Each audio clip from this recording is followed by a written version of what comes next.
शहीद भगत सिंह भारत के सबसे महान स्वतंत्रता सेनानियों में से एक थे। उनका जन्म 28 सितंबर 1907 को पंजाब के बंगा गांव, अब पाकिस्तान में हुआ था।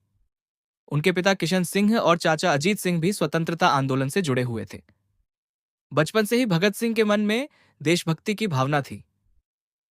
कहा जाता है कि जब वे छोटे थे तब खेत में लकड़ियां लगाते हुए उन्होंने कहा था कि वे बंदूकें उगाकर देश को आजाद कराएंगे। सन 1919 में जलियांवाला बाग हत्याकांड ने उनके जीवन पर गहरा प्रभाव डाला।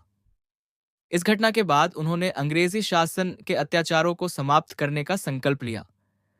पढ़ाई के दौरान उन्होंने अनेक क्रांतिकारी और समाज सुधारकों के विचारों का अध्ययन किया। उनका मानना था कि भारत को केवल अंग्रेजों से ही नहीं, बल्कि अन्याय, शोषण और भेदभाव से भी मुक्त होना चाहिए। भगत सिंह ने अपने साथियों के साथ मिलकर Hindustan socialist Republican association HSRA से जुड़कर स्वतंत्रता आंदोलन को नई दिशा दी।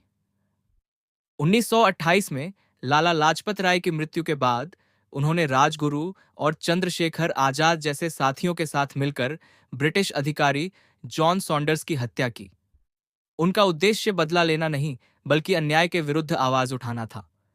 8 अप्रैल 1929 को भगत सिंह और बटुकेश्वर दत्त ने दिल्ली की केंद्रीय विधानसभा में ऐसे बम फेंके जो जान लेने के लिए नहीं, बल्कि अपनी बात पहुंचाने के लिए थे। बम फेंकने के बाद वे भागे नहीं, बल्कि स्वयं गिरफ्तार हो गए। अदालत में उन्होंने अपने विचार निर्भीकता से रखे और जेल में कैदियों के अधिकारों के लिए लंबी भूख हड़ताल भी की। अंततः 23 मार्च 1931 को भगत सिंह, राजगुरु और सुखदेव को लाहौर जेल में फांसी दे दी गई। उस समय भगत सिंह की आयु केवल 23 वर्ष थी।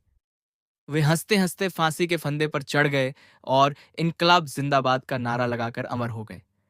भगत सिंह केवल एक साहसी क्रांतिकारी ही नहीं, बल्कि एक गहरे विचारों वाले युवा भी थे। वे शिक्षा, समानता, वैज्ञानिक सोच और सामाजिक न्याय के समर्थक थे। उनका जीवन हमें सिखाता है कि सच्ची देशभक्ति केवल शब्दों से नहीं, बल्कि साहस, त्याग, ईमानदारी और समाज के प्रति जिम्मेदारी से सिद्ध होती है। आज भी उनका जीवन करोड़ों युवाओं के लिए प्रेरणा का स्रोत है।